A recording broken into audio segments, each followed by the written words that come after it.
You know, we discussing the mother, the great mother. You know, I just told you how I just went into the meditation and she came and wiped my tears, even though I know I wasn't crying on the outside. It must be some internal injury. One of my splits probably, or the one that I'm fixing up. Maybe that's the one that's hurting. Who knows? But now it will remain an unsolved question until I finish. This is a long journey, probably go on until I pass away, so stay tuned. But when she wiped my tears, and was wiping it and caressing my head and showing me love, I felt the affection. And it's like it dawned on me. It didn't just, I said, that's my mother or the mother. It just felt like the love and nurturing I was getting was that of a mother. It knew what I needed. And I had to make sure it wasn't something sexual, that it wasn't a demon trying to play psychic games with me. So I observed for a while, and I watched how it eventually nurtured me in its arms, of, like, hugging me, put me under the wing first. And as it put me under the wing and shook me up, I got smaller and smaller, like I went to a child, of a teenager, then, of a 10-year-old, then a little boy, then to a baby in her arms. And she just nurtured me in her arms, and I knew it was real. So I just broke the meditation. And I was like, nah, that's good enough. You see, for me, when I'm in meditation like that, I could just run now to the bed and go to sleep and continue it in real time. For me, it'll just be now like I'm there and I'll be experiencing it full 360 degrees virtual reality. I'm in it. So I jump in the bed and I go to sleep. And boom, yes, it does continue. And she come back now and it's nurtured me in my arms still. And from there, it was like she's just now overshadowing me. Just there. I can see her right now. And I can see the one I call him the father on the other side, too.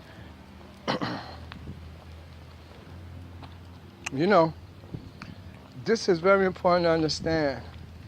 I'm going to just give it a name now, but you're not going to understand it. But I'm going to give you a history to make you understand it. I don't like to name things because our reality name it, our condition, our geographical location, our language names it. It's not officially true, and don't consider this truth too. You could call it whatever you want, but if you do see it, it's real. And it looks just like how they symbolize it in symbols, because that's now where we're going to get the name from. The name is Kundalini. Her name is Kundalini. That's your great mother, Kundalini. She's the abyss, the darkness, the one that take one and made two. It's like an embryo, a snake, that reside inside the back of your spine. And she awaits for you to awaken her so she could start her ascent. But it's like she need help to start her ascent. That's where Isis and Osiris come in. The Ida and Pingala energy.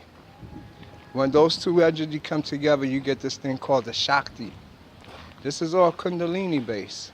So now you feel nervousness, tensionness, sometimes the desire to cry, sometimes you feel joy, sometimes you feel you're being attacked by demons, you get pulled into heavenly projections, or you could get pulled into demonic worlds. You could get into visions of seeing your past, present, future. You feel your heart feeling weird sensations, your head feeling giddy, and all types of weird different things will keep occurring. You feel little explosions of hot and cold inside your body. Sometimes it feels like something is going up your spine. This is all the Great Mother. Because those two energy of Ida and Pingala, or Isis and Osiris, as they crisscross in the twin flame love affair, you will start to see all types of weird visions, and you will see the twin flame kissing inside of you and being together, uniting. That's Isis and Osiris. But the journey is to get up to the top, to the Great Mother. You know what I'm saying? So Shakti becomes set. As this energy that goes up, you goes to different realities, or takes you through the many mansions of your soul, your many lives, to who you truly are. And you have to sort these out and come to terms with them. So it's like she's cleansing out the storehouse. So she's cleansing out your whole purification, which is called alchemy. The process of what's called the negrito, where they turn, or the niggeroid, however they word it. It's like you take all the old you And now it's like you come to terms with yourself and you come to terms with everything, including, say, if you had a habitual sexual desire. I don't care if it's down to smoking drugs or whatever. You do an overdose on it. Overdo it. Once you overdo it, you're going to stop doing it from then on. But it's the Shakti energy bursting through the root chakra, or what's called the the base. Once it goes through the base, it's automatically going to clear out or give you the urges of habitual things in the physical world. And you have to overcome it. You can't try to say, no, I'm not going to do it, and deny it or withdraw yourself. You have to face it, embrace it. Once you do that, it's the last time you will have to ever do that. It's like a purification come now, and you won't want these desires no more. They're actually leaving through the blockage you had. That's what kept them there, and now they're not blocked no more. So this new energy that's coming through is going to replace it. So you have to allow these blockages of this new blue light, this ray of light going through your cannabinoid system to go through, which is your chakra system. You're talking 77,000 to 250,000 different vortexes throughout your body, and like a cellular wave that goes up and down. It flows over your face in fast motions. As you get to the different chakras, from the root chakra to the second chakra, it opens up different perceptions of yourself, with the heart being the most important, because that's where we have our blockage that keep us in this reality. Once you release your heart and take the wall from around you and show love and empathy and see everything, you will be the water. You will be the trees. You will see yourself one with the stars, and they will show themselves back to you, because your heart chakra is resonating now at a cellular wave, which is a standing wave. It's not flat no more. It's going forward in and out now. It stands up. And so this cellular wave gives you what's called your Merkaba. Your Merkaba is where your whole world is. That's your existence. Inside there is many holograms that you can't see with the naked eye, but through reflective light you can see them as mandalas, symbols, archetypes, And once you get inside yourself, if you're not being superficial, imagining, talking about your astral projecting, or your remote viewing, or doing what you want to do, you allow yourself just to go as a humble student to go learn about yourself. They're your teachers, is the gods. That's the gods everybody tell you about. It's inside your chakra system. So let's get back to this now, so you understand the Great Mother. This is like an embryo, a seed that came with you when you was first born, but that part of you didn't need and grow until you get to a certain level of intelligence, which is usually about 33 years of age. It's where, most initiations take place, and a lot of people start going into psychopathic attacks, schizophrenia, becoming, you see it in even the biblical sense when they say this person's possessed by 72 demons or this amount of demons. Those is all the gatekeepers. The Shakti energy ran up through them and opened up all the different gatekeepers, and these gatekeepers dominate your thoughts. You see, it's very important to understand why yoga came into them, and different forms of yoga, such as Kriya Yoga. Kriya Yoga is concentration of the mind, which is your will, and actually wanting to let go of your desires, because this world is a world that is physical. It's a world of desires for the physical body. But if you believe you're your body, you will actually take part in all the actual events of this reality and not see that you're a soul. And so the soul falls asleep and go into an unconscious state. And you wake up to a physical world that you only could see what's outside of you, and don't see what's the hologram that is projecting what's outside of you, inside of you. And so now these is what you call the energy of the Shakti that give you this awakening, which when it gets to the top, Set unites with, you could say Nuit, the Great Mother, and together they form what's called Kundalini. The Kundalini is best known for the Egyptians as they wear it in their Uraeus. It's like a snake. It's an invisible snake, subatomic particle, that upon staring upon it it opens up like a window and keep opening up bigger and bigger. A lot of people get that when they take acid, mushrooms, or whatever. They see like the little dots on the marble floor moving about like ants or whatever. That's the start of it. It's a gateway to the heavenly kingdom, or invitation to the underworld if you know how to operate it from there. If you look in like old medieval pictures, they'll show you it as melancholy, where you just see old people just staring. It's like the Europeans, they used it as a way to trick everybody and put everybody into servitude to them, to this system called religion. But in the East, it was being taught by the Egyptians, the Chaldeans, and also the Indians, the Asiatics. This is what's called yoga, Kundalini. There was two ways you could see that it was done. You could see that the Indians did it sitting down. All theirs was sitting meditations, while the Egyptians were standing meditations. So it rendered two different type of bodies. You see, like the Indians, they more have a soft. I had to research this because when you get this energy release upon you, a lot of the old ancients, like the medieval people, call it the coming of the Holy Spirit upon you. That's how it's worded in the Bible. That's Kundalini. They tell you your Kundalini activated if the Holy Spirit come upon you. Everything in the Bible is about Kundalini. That's what I had to go back and revisit it. And it was all because of the circle, the ring, that made everything make sense. It made me withdraw for a second from Facebook, from posting. It's not like there's anything wrong, but what happened is I had to actually take myself away from this reality to embellish myself into my craft, into being a seer. Everything we actually experience in our reality, think about it, is through your eyes. Your eyes make your mind put stuff into cognition.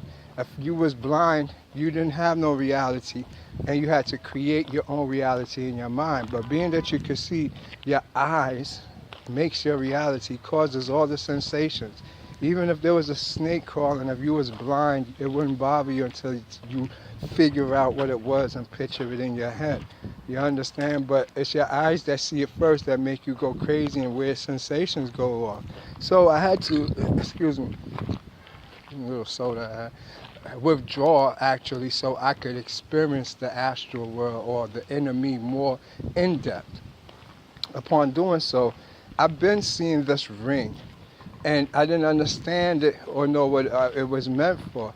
The simplest way to catch what I'm saying, if you sun stare a lot, you could blink fast right now. Just blink. Blink like if you was a strobe light. You will see a circle. A circle is inside your eye now, a circle, a ring, a sphere. And it actually glows if you know how to put it on right. And so with that now, that's your first invitation into the ring. Through meditation, if you know how to use the two, it actually now works. At first, I thought it was I'm flying through different worlds. I did that for many years, doing the greatest observation, working on my body. That's why I could tell you the different parts of your body, different dimensions, which is actually different zodiac signs, because like your knees is governed by Capricorn. So say if you was down at your knees, you'll know because it's like a reddish, blood red color. And you will see beings that have goat horns or whatever, Capricorn, devilish looking.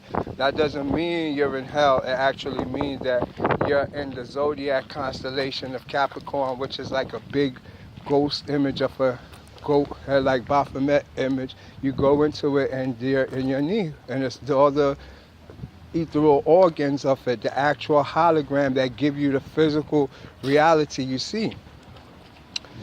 Speaking of that, let me go back before I go forward. When I was telling you about seeing things upside down and what's really outside of you is not there, I didn't want to just leave you on that note. I'm going to add on so you get the full concept, because then you make it seem like I'm just saying it to say it without no meaning. But in reality, the meaning is this. You're just seeing the actual data from something that's in another world. It's actually in another dimension. It's not here in your world, that what you're seeing. The trees is not here. The trees that you're seeing is data, ones and twos that you're interpreting as information in your mind. the actual trees is this ethereal, the energy that's inside of you, your ether 9. And so that's what I'm trying to make you understand. A lot of people are going to hit you like it's a holographic universe, but it's not a holographic universe. It's mandalas that's inside of you that projects through light, that gives you information to make you see cars, trees, colors, everything, to give you a so real reality. So when you go back into yourself, you're going into the actual source of what you're seeing. It's like you could tweak a car without touching the car. By going in yourself and tweaking the car in there, you will see the lines come out on the car that you drew on the car. And that's how it works. That's how the ethereal self works, the whole ethereal system. But they don't want to teach nobody this. So I just want you to understand, when I did say you're seeing images upside down and there's nothing outside of you, not in a superficial concept, but remember, there's the ethers. The ethers is actually where you would say the firmament, where everything is stored. It's even said in the Bible, like everything God that he said he created, it wasn't on the earth. It was created up in the heavens. And then after it rained or water came, it actually produced on the earth, meaning the hologram, the 90 degree of water reflects light. So you will get a reflection of what's up there. You got to understand how these people trick your mind. You see, the Western Europeans took it into philosophy. And so they took the whole Kundalini system that the Indians and the Egyptians taught straight up. That's why you don't see Egyptian information. The Egyptian information we get is Hebrew. How you know that? If you go to alchemical books of the forefathers of alchemy, you will see they was complaining about two things: educational system and the religious system. There was no religious system like how they have it today. And the Egyptians' information could not have been read or actually decipher, because of the simple fact it was that demotic language, which wasn't a written language. It was a picture that you see and you follow it. You don't actually read it. They don't have ABCs. They didn't have alphabets, none of all of that stuff. We invented that stuff, and then we predated back and trying to say everybody is saying this, but we're getting the same story on every continent. Every continent say the same story, because the stuff that they're using to decipher these is a fake. It's Hebrew. So it all come back to the same one source of some body coming from some distant land, a savior come and take them to some place and bring them to their new land. It's the same with the Greeks, with the Romans, with the Mayans, with the Africans. Everybody come from some place from the north and comes down to the south, and that's where they rest their head. So you will see that it's a fake story. Everybody's history is fake. They don't even know, nobody know why they're here.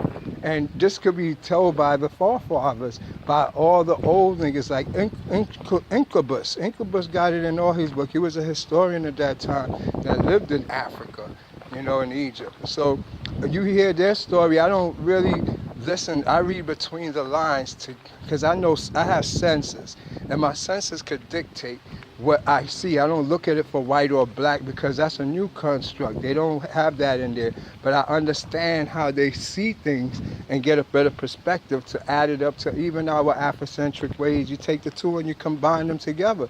There's no such thing as truth. Truth is taking a journey 360 degrees back to the lie again. That's how you know truth. It has 360 degrees. It's a circle. Everything is a circle. So, back to this now. The time I take myself out now to embellish into this journey that I'm telling you about is the simple fact that after I left the Facebook, stopped researching, because most of what I do, I was trying to get information to prove my points of what I see, which was taken away from me paying attention to what I see. And so once I stopped doing that, I have more time now to focus upon the astral world and this ring thing. And so enough, I learned that, I could pull up the ring, and then use my remembering how a cell look, it turns into a cell. And so sure enough, it was like I see 1 cell, 2 cell, 3 cells start popping up. They popping up all over in the astral, like the whole thing is like a bubble over a bubble over a bubble. So I'm like, wow, so I'm traveling in now and learning these cells. I've been learning it for the past, month and a half now. I'm mastering it. They got it so pushed into me, and I understand why, because I used to go to sleep doing it, fall asleep doing it, wake up still doing it, in it. My eyes open, but they don't open. My eyelids don't open, and I'm still doing it, continuing it. After doing it for mad hours, I was like, enough. I took a day or two off, and I went back to do it. Couldn't remember what I did. It's all emotion based. It's sensitivity based. It's reactive based. It's your nerve, your muscle twitching and flinching. It's very sensitive to make these things happen. Hello, how you doing? So it's not as simple as we think. It's a 1, 2, 3. You just do it. Nah, it's an emotional based sensitivity. Muscular memory. Everything is involved to make that thing happen. So it took me about 40 minutes to get myself back on track. That's when I realized I got to take my experiences more serious, and like, nah, I can't just walk away, because I used to write everything down, but I stopped because I didn't want to leave this type of information out, because I knew it was something that nobody else could do. Not even Aleister Crowley is understanding what I'm trying to get at and been on what I'm trying to do. So once I realized that, I said no more data, because we got a side we protect. For us, it's the black side. We got to protect the parallel. They never been there, and nobody's going there. It's like going to the spirit world and you're not purified. So if I leave information for people to a certain degree, they'll know how to bypass it, especially people that's doing negative things and trying to infiltrate the parallel. So I stopped leaving written information and just kept these little video with just now the experiences like trauma in me. So it would be like the book of Eli. I would sit down and tell it to you more than I would actually write it down. So anyway, that's like the movie The Book of Eli. I mean, how he just read back everything. He got it on cap in his memory.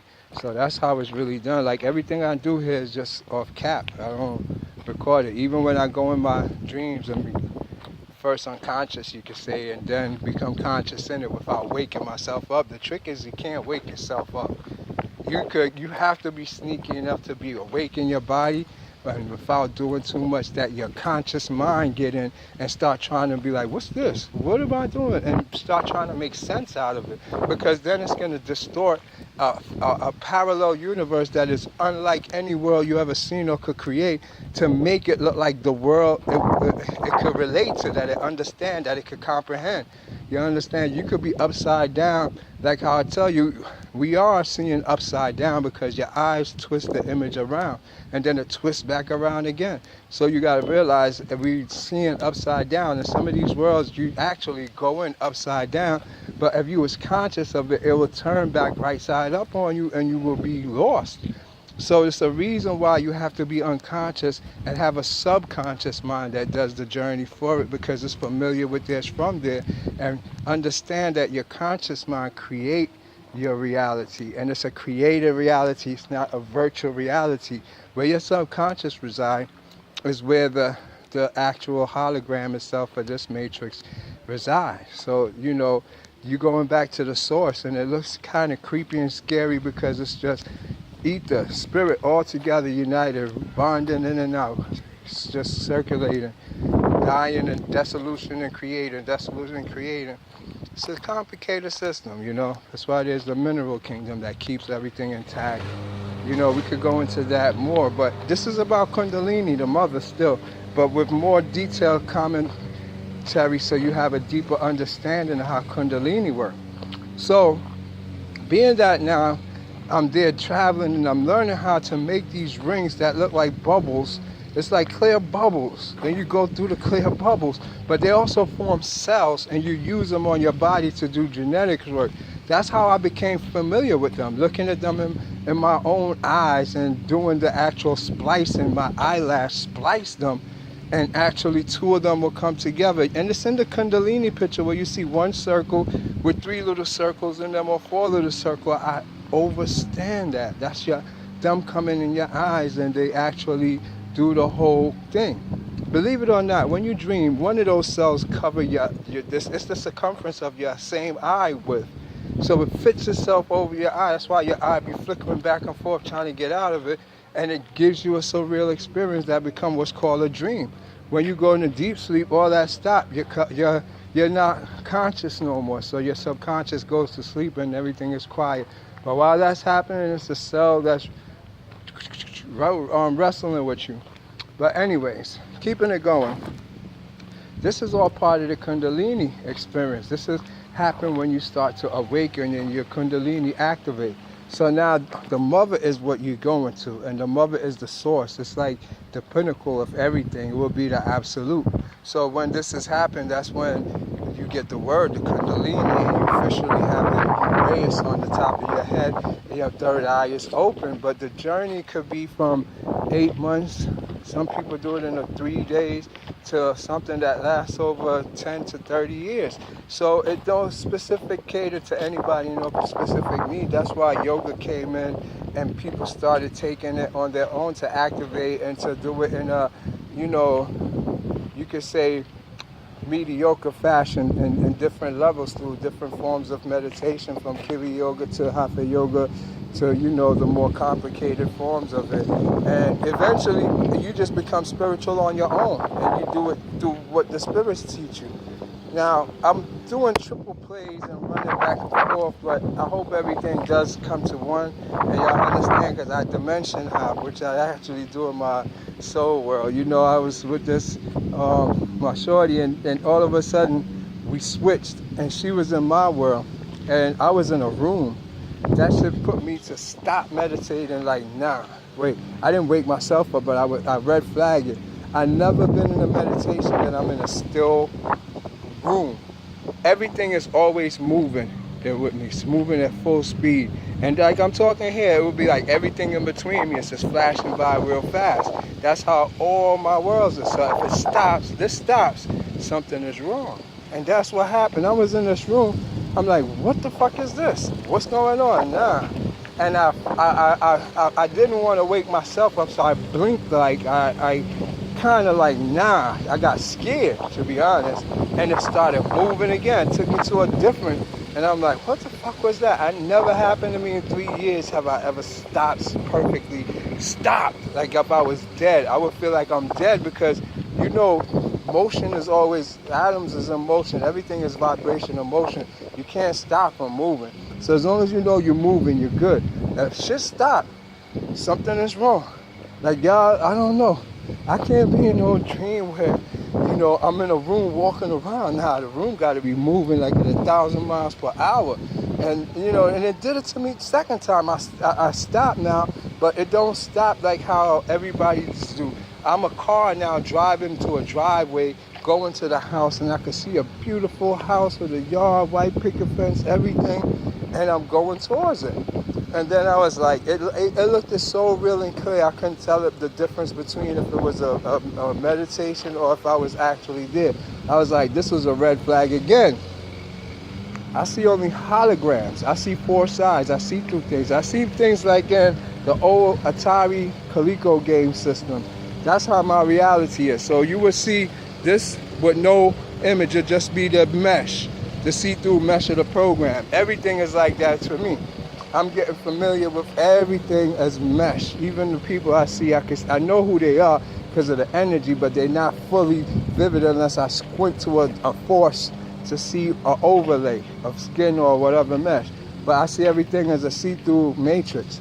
So anyways, now, it stops me in that room, and that made me kind of red flag that situation. And sure enough, I had finished, and probably 2 more weird things happened that put me at a still. And I got so angry at what was going on. I said, nah, I don't like this. I got nervous. Oh no, let me tell you, wait a minute. This is the important part. From that, seeing the white picket fence or everything, then it took me to another scene of like a woman, and she's just like rocking with a child. I didn't get it at that point, but it was a still picture. It stopped again, and my heart jumped. I was scared. I'm like, red flag this again. So now it takes me, and I go, no, take me home.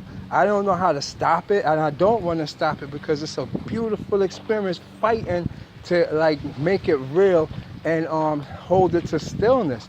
It's not something you could just do, because I would just fly by, and it's more like of a ghost image that I paid attention to because it was more luminescent than anything else. But being that it was more luminescent than anything else now, it was something that was more real as I got to it, turned more real, that it actually was like a hole in space-time that actually you looked through and you were seeing into a beautiful green. All the colors are so beautiful and vivid. The yellows of the trees was like if they had it turned up on the best smart screen TV that money could ever buy. And so when you go through that little hole, it gets bigger and bigger till you enter that world. So I'm moving, but like I said, once it stopped, it red flags me. And so that made me nervous too. I said, no more, take me home, I want to go home. And I never do that. I was stuck. I didn't know how to break it. I didn't know how to change it. I didn't know what to do. I'm nervous. It was too solid for me to affect with my mind. So now, when I said take me home, I was just taken into some clouds, some obtuse images. I couldn't make everything out. The funny thing is, I just went out my window, my schoolyard in the backyard. And sure enough, I was right in my schoolyard and backyard, and it stopped again. That made me nervous, and I was home. I opened my eyes quick, and I said, oh my God, something ain't right here. You know why? I remember when demons used to try to get me, bad spirits, or what I thought was, when it was trying to first pull me into the underworld or whatever, the sleep paralysis where I wake up with something pulling me on my legs. And I had this one situation that they stuck in me. And it was like I dozed off, and all of a sudden I was in a big open meadow, and I hear people behind me. Just like if you hear I'm lawn mowing now, but they was like, get him, get him, get him. So instead of me looking back, I just started jogging, running like, nah. And next thing you know, something come and grab me by my hips. Two hands grabbed me by my hips and pick me up like if we running together and start flying in the air, floating off. So I'm like, what the hell is this? No, this is not real. But I didn't let it know. I just stood in it comfortably like I'm okay. But I'm saying in my mind, as soon as this put me down, I'm spazzing out. And sure enough, it just took me over the river to the other side and put me down. As soon as I did that, I woke myself up, but not just in my consciousness. I'm trying to physically get up, doing a push-up, moving my arm. And that's when I'm wrestling with these things that's holding my head down, pulling my legs through. So I was like, nah, wait a minute, that wasn't a dream, this is real. And I'm fighting in sleep paralysis trying to get this, and I overpowered them eventually, bust out. But that just remind me of that incident when it picked me up and flew me and put me down. How you doing? So that was what I got, the feeling of like somebody came, picked me up, took me and showed me some things. Made sure I understood that this is not your regular meditation by making shit stay still. Knowing that I'm allergic to that or paranoid to that. You can't do that to me. That's war. I can't be in a still room like I'm so trained. I can't be like a mundane. Not saying a mundane. I don't know how people is, but like if y'all be like I'm chilling and on a corner sitting on a car, that's not normal to me unless everything is moving else around me. So like I said, and when I spoke to my partner, she was like, yo, I had my side of the dream. Everything is moving full speed, and you just at this point, you at that point, you at this point, you at that point. It just kept going on and on and on. I said, yes, that's how I move. I don't know about all that.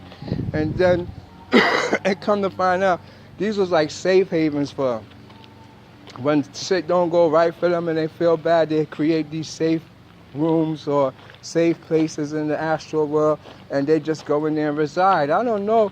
For me, it wasn't right. It just felt creepy, scary, and I felt like arming myself for war in a different way, in a physical way, some way I couldn't do anything. And if these is the worlds that people create for themselves, an earthly world that make you think that something is going to happen to you, then you don't need to be in the astral world creating earthly worlds. What the fuck is that? Because the first thing, that's what came to my mind. I was like, I'm in an earthly situation, I need to strap up. But I don't have no way to strap up. So I'm like, where's the knife at? Wait up. Because you already know it's some dramas when you're in the physical world. Anything with the earth world is dramas. So I'm ready to knock somebody over the head, looking for a pot, a pan, a bottle, something else to defend. Might be some creepy monster or something. But that's what comes in you. Once you get into these parts of the stages, you're going to realize that like the world I create is not a world shared, not a world seen, not a world of anything of that. So this is where I reside at, and this is where I'm going to. But we don't realize we're here to create, not to experience and bring these into the astral and pollute the astral, because you're only here to bring what they implanted in you. You're getting mental implants, and then you create it. And so it exists, not just in this world, in your next world. It's going to be the same situation. You can't be in another world talking about you walking around with your arms and your legs. That law only applies to this physical world. The next world, only thing you can do is go there and be. Only thing you can actually do is want, hope, have faith, and be that what you wish to be. That which you wish to be is what you create in the astral world, the betterment of yourself, the good in life that you want. That's why you leave your family and go start a new one to make a better life for yourself. So that's what you should create in the astral world, but not through superficial ways. Just go in there as a student and be ready to face your fears, overcome what you believe. Oh, because there is no belief, it's only truth. And if you can't accept good truth, just like you can accept bad truth, you got to be able to accept a good person's habit just as well as you could accept a person's bad habits. If you don't accept a person, you can't get with a person and then try to change the person. That's just going to lead to disappointment and hurt and expectations.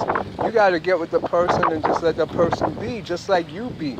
Be in the moment. Forget about tomorrow and the past, and you will see that enjoying life is about laughter, hope, happiness.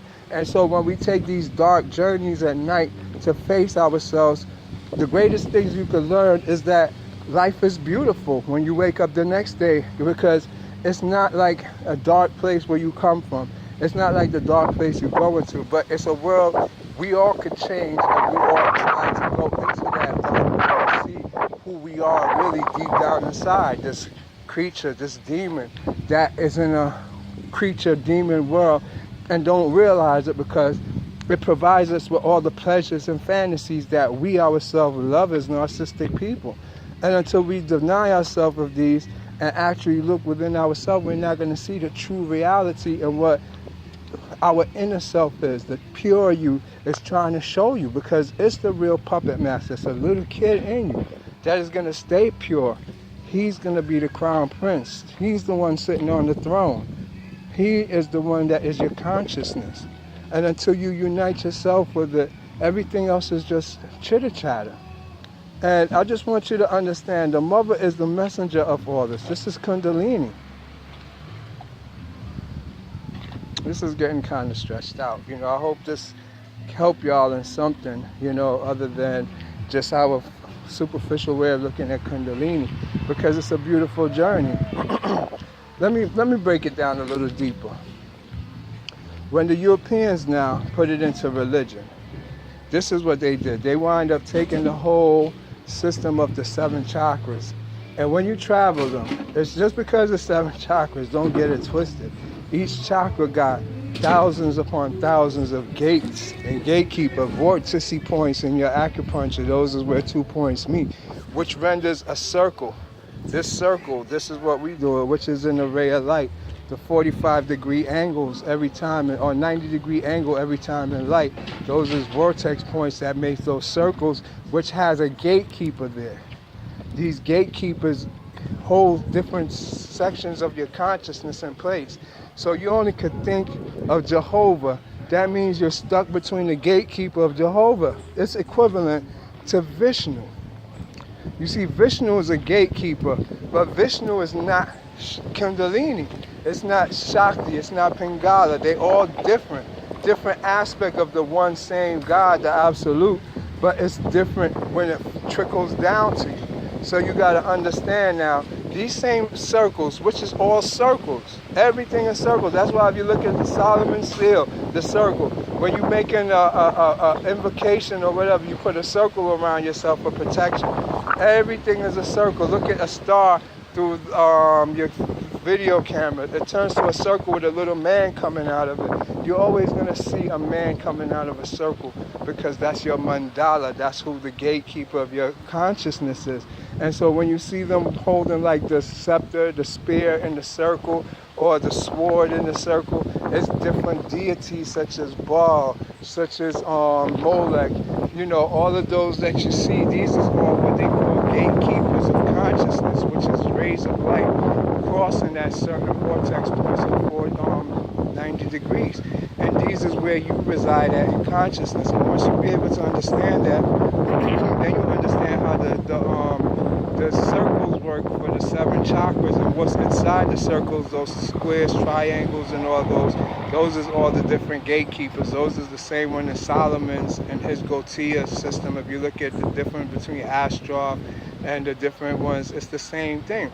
But it's the rising of the Kundalini through these circles and spheres and acupuncture point that triggers you being conscious of it. It's like, look at these beads as each one of the different gods, right, or the different deities that we worship, including Jehovah. So your Kundalini comes up from here, the mother, right, and she spreads in 2 ways. It becomes positive and it becomes negative. Inga and Pangala. The feminine principle will be the whole chain. It's Kundalini right here. This will be Kundalini, but this will be your Isis and Osiris. So as one go up, each time you pass one sphere and goes to the next one, there's in between the rings is the gatekeeper to make sure you get to the next one. If not, your perception and your consciousness is stuck in here. Even though you got the whole thing, but your consciousness reside here. And once you raise past this now, you don't believe in this no more, then you go up to the next one. And this is what you believe now, and this is what you think now until you go don't believe in it no more. Then you pass the gatekeeper test and you believe in this one. And it's going to keep going all the way around until they meet right here in the middle. This side is going up too, reverse direction. The same system, that's what your belief is. If you're Islam now, you're probably over here. You're going up until you don't believe in Islam no more. You have to conquer it, know it. Then once you know it, it's like curiosity kills a cat. So it kills that cat and make your consciousness awaken to it and you have perception. So all of this down here is everything you know now. And all up here is everything that you have to get to know. So once you make it all the way through, you realize that you was none of these spheres, that you the whole Kundalini. This is the whole chain. And so now you have the power, the absolute in you, and you realize you had the power and perception to change all. So these will run through everything now, water, earth, air, fire. So it gives you control over all that you perceive and you have perception of. You understand trees, you have control over the trees, but not in a superficial way from reading a book, from studying it, from looking, from observation. The different patterns it makes. You see how the diamond shapes and the spade shapes and the mosaic tiles. You have to understand what's going on. If you don't, you get caught up and then you just believe what they tell you and then you forfeit your birthright. Yeah, so I had to just move real quick. So once you realize those circles, if you start paying attention in all like medieval books, even alchemy books, Egyptian pictures, everything is in a circle. Everything is in a circle. So now, if you realize that that's what the yogas at the Indian places or the Asiatic yoga teaching places was teaching in the philosophy. Well, when the Westerners came, they took it and they put it into actually now a philosophy of their own through what's called God, devil, set. It's the same system that's in the Rich Vita, the Mahabharata, whatever they call that. It's the same system. It's the same Chaldean system. It's all about your Kundalini awakening and what I just told you, how the snake go up in your perception. But it's a million ways to interpret it. I'm just putting you all on, even the whole concept of Jesus, the whole concept of God. Everything is about that. You understand? And so, if you go back to the source, and for me, the earliest source would be the Tantrika. It'd be like Tantra, but it's called Tantrika.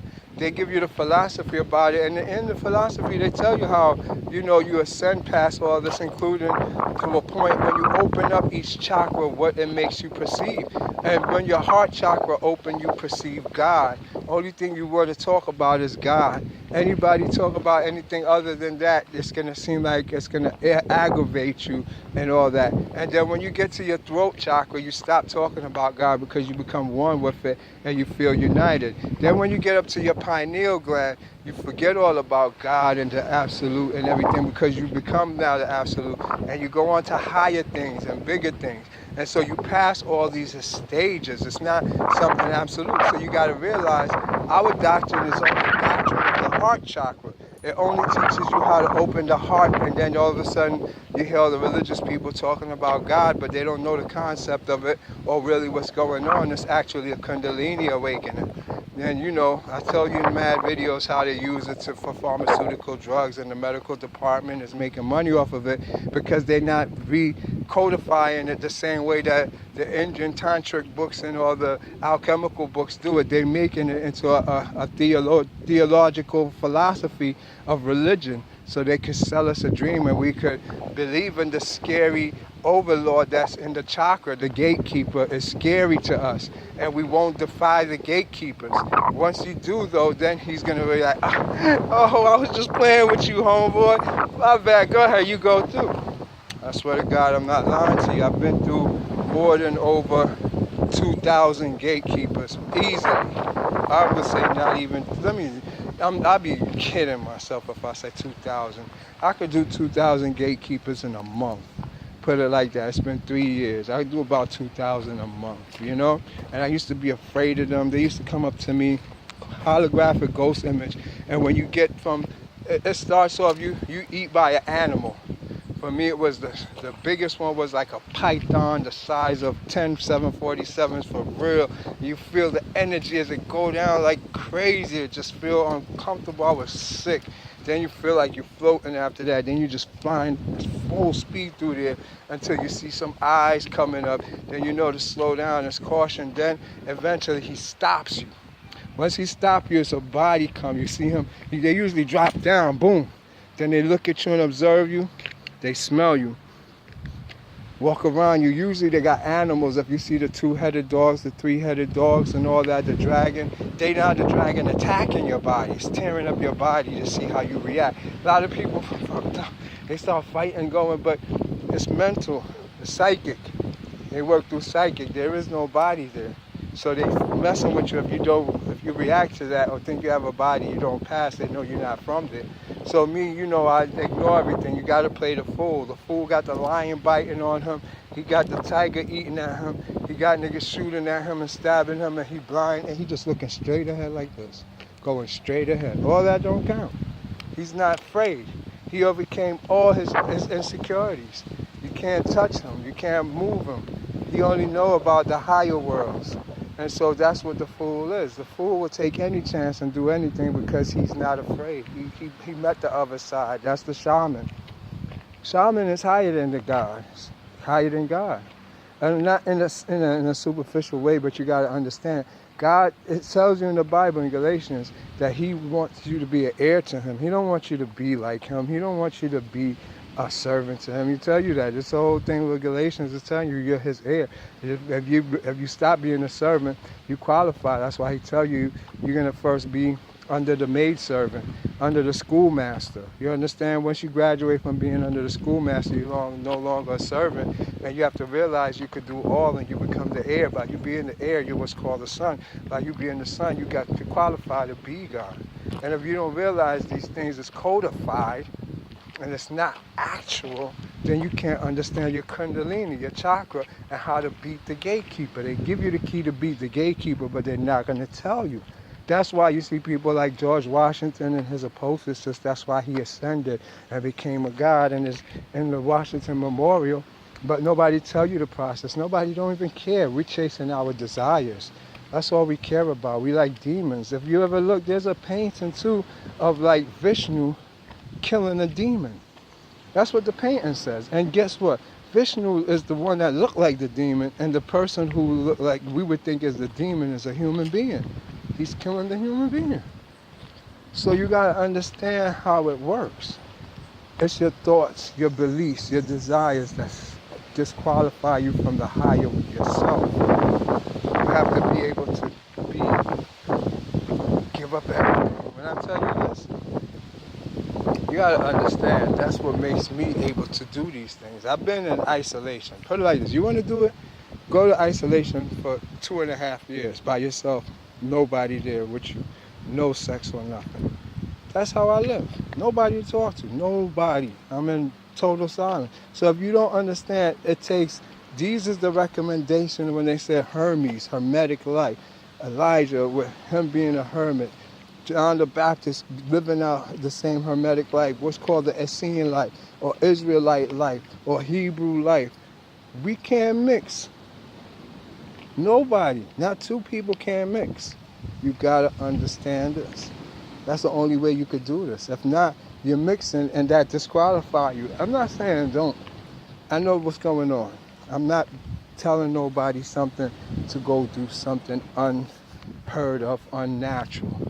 What I'm trying to tell you is play your position, stay in your lane. You're in a situation that I'm trying to help you out.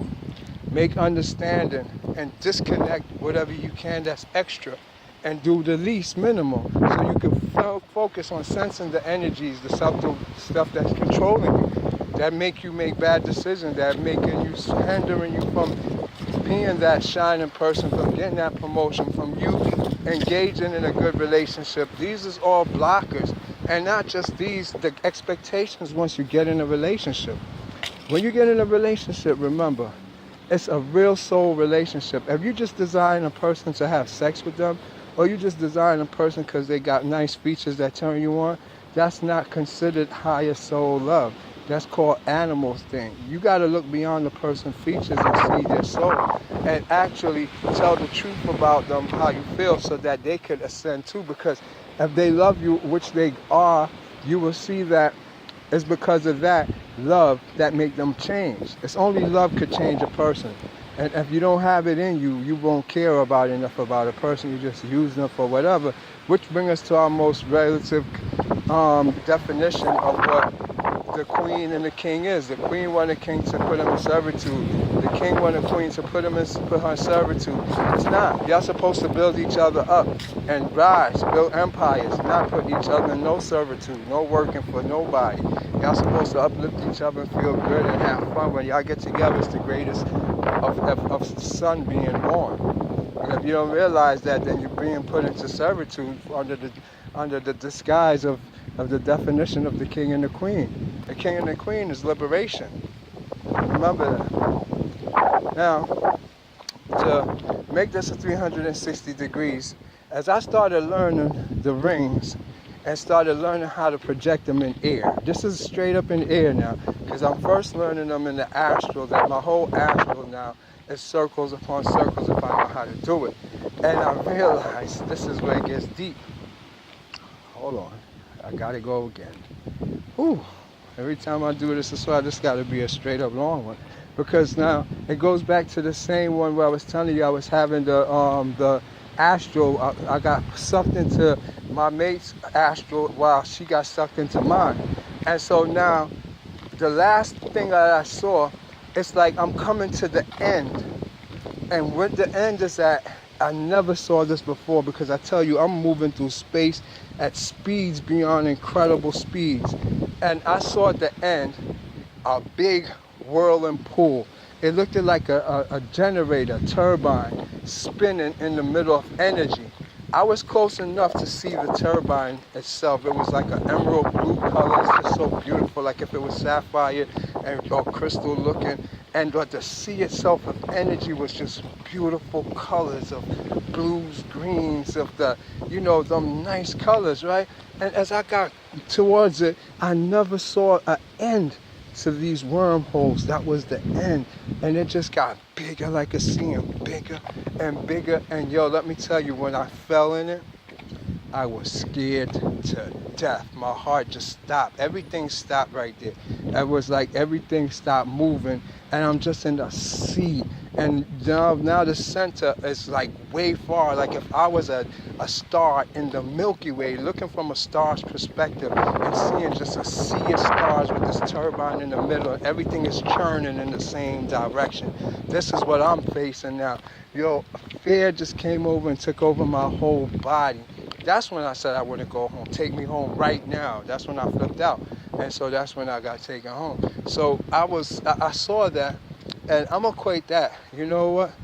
After that, I got sent into the same meditation now because I wanted to continue to this wheel. This wheel was an octagon shape with a man standing like the Vitruvian man and his legs spread open. And now all of a sudden, he is inside an octagon shape, which is encircled with a circle, and in all four directions is circles that make it like if it was a gyroscope. And inside that gyroscope was more bigger circles in four directions, and like a twist like north-south, then north-south, north-south thing, then north-south, east-west. North-south, and then the north-south, east-west. These circles kept getting bigger to make a bigger globe, and as it went out further and further, it formed like the most intricate watch or clock that I had ever seen. And I'm like, what the hell is this? It was so beautiful. I tried to draw it after circles upon intricate circles. So to me, it was teaching me about the rings. And I kept thinking about Ezekiel with the wheel from Ezekiel. It must have been what he saw. And you know, it's a very serious thing that I'm telling you. All of this is part of my Lords of the Ring journey with Lord Enki. And this is what's been going on. And so now that I'm able to understand and have these experiences, I take the doing of the rings, the doing of the cells more serious. That's when I made out the video where I showed you the rocket going into space now and experimenting with the cells. I do this every day using the light. I can make those cells come up bright and light. I'm going to be putting out a few videos doing it in water, making cells all in the water. And so now, once I realized this way gets to the end, I don't mean to keep y'all so now I got it. I know how to put them up, but something was missing.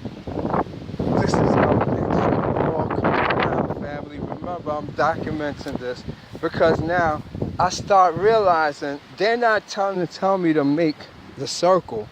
It's a series of circles. 1 come, then 2 come, then 3 come, then 4 come, then 12 come, then 6 come, then you push through the middle, and it becomes a beautiful flower, family. Yo, this just starts spreading out like this as you go through. It's just making a big flower. I wouldn't make this up. That's the lily flowers that the Egyptians got. That's the petals, the wheels of the chakras. Now everything makes sense in this whole videos I've been making, man. Everything is making sense. It was all about the chakras all along. And that was trying to show me how to make the flower part, because you could fly around in the astral, but you can make the flowers, the lily flowers. You have to make the wheels to make everything connect.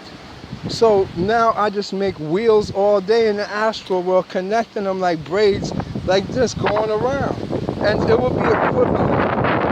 Let me see if it's enough light to, let's see, can I do it? It would be equivalent to like looking through one of these. But you can't see through it right here. It's not actually letting me get a reflective view because I don't use this phone like that. I'm not used to this angle.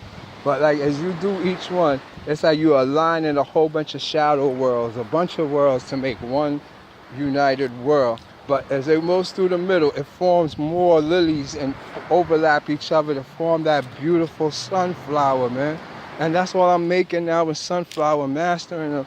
I'm trying to see where this go next. So that's why I know the theory of the God. I know the theory of the actual Kundalini, that all tantric book, that whole thing. I understand it in Egyptian. I understand it in Chaldean and Babylon. It's the same thing. But as the Westerners did, they took it and they codified it into philosophy.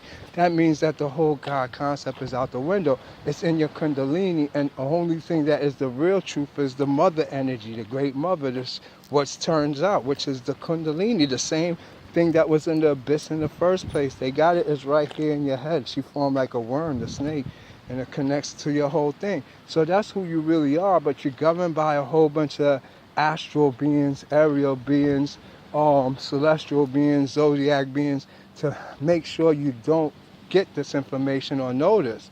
But that's what's going on. And I hope you understand what this is going to lead to. This is going to give y'all a greater understanding, because I'm going to combine the two now into philosophy, which is biblical and Eastern Kundalini yoga. I'm going to make them show you that they're one and the same, pictures, concepts, everything, but it actually having a physical effect on you. And the Western world don't want you to know that. This is going back now to Kundalini babies, while all the blacks were slaughtered, all the indigenous people heads was cut off instead of them making them prisoners of wars, while all the Indians was killed because of their Kundalini abilities. It give you great powers to do just about anything. It's actually the Godzilla of everything. So this is what we're going to be researching. And so when they Anglo-Saxons took it out of our reality and gave us just a Jesus and kept only open the heart chakras, they blocked everything out and hid everything, put it in the Vatican. That's all those books is telling you about. Any book you read about consciousness is all about your Kundalini. Any biblical book you read is all about your Kundalini. You just don't know how they codified it. I'm a teacher though. So I hope this one gets to wake you up, because we're going to go way more in depth with Kundalini awakening. And like I said, if you want like personal training and awakening, I do that too. It's going to cost you some money, but you could get on the program. You could call me and take it. But it's like basically how it works, because not too many people in the Western world know. It's like you become the Hierophant. I'm like a Hierophant. I'm like an automatic Kundalini activator. Just being around me, talking to me, is going to activate your Kundalini. This is a fact. If you read Kundalini biology or the Kundalini book, it tells you if somebody else's Kundalini has activated, yours is going to activate by being around them. You could be in the wrong environment. Most of the people who don't have Kundalini activations in America was purposely put there because of the fact they could have a Kundalini activation if there was in a natural environment, such as an island or a country that renders them trees, rocks, and natural and stuff of God. So they put you in false environments. That's the fall of the fallen angels, when they was actually in their false environments that they created, such as spaceships or lunar bases, whatever you want to call it. They denied themselves the genetics, the ability to nourish itself through the atmosphere, through the genetics of the organic substances in the air, and through the molecules and subatomic particles. And so when you're in a false environment, too much metal, too much unnatural things, you can't have a Kundalini activation. If you don't have natural foods, as you can see, they took out GMO foods, everything on purpose, you can't have a Kundalini activation. It renders you to just natural environments, you being alone, if you want to induce it. But usually, with the way I do it, I could induce it through meditation practices. We do online meditations, video meditations, plus it's through intelligence, intellectual intelligence. And nothing is going to happen unless you have the cognition to understand what you're experiencing. That's what C.J. Jung tried to document. That's what all the Hindu philosophers documented through observing people. So you got to be able to be conscious of your own self and how you feel. And that's why you have to eat right, so these things don't be false feelings and false things that's inducing it. So I try to help people and make them get back on their Kundalini track. Hit me up. I'm entering the mother stage. That's whose chakra I'm in now. The top, the crown, the mother is here. And I'm going to rep her to the fullest. And I just started now by her acknowledging herself. It's the top is no higher than the Kundalini. So don't expect me to go no further with this. And I know there's a lot of contradiction in my science, but it's always going to be updated with truth. University of Conscious Science is about truth. So stay tuned. Oh, I'm going to play a message for just the record too, because I know a lot of people, they don't know how the Kundalini work, how important it is with these powers or gifts you get. And that's what they told me. That's what made it bugged out. They tell you, like, you got powers, you got gifts. So I'm going to leave this video message so that y'all can, audio message that is, so you get an understanding of what it's like or what they hear. Let me see if I got it on here. 1 second. Yeah, you know what? My WhatsApp is Yo, they got this thing on the iPhone. They offload your app if you run out of memory. Well, I'll do it on the next one. University of Conscious Science. Voila.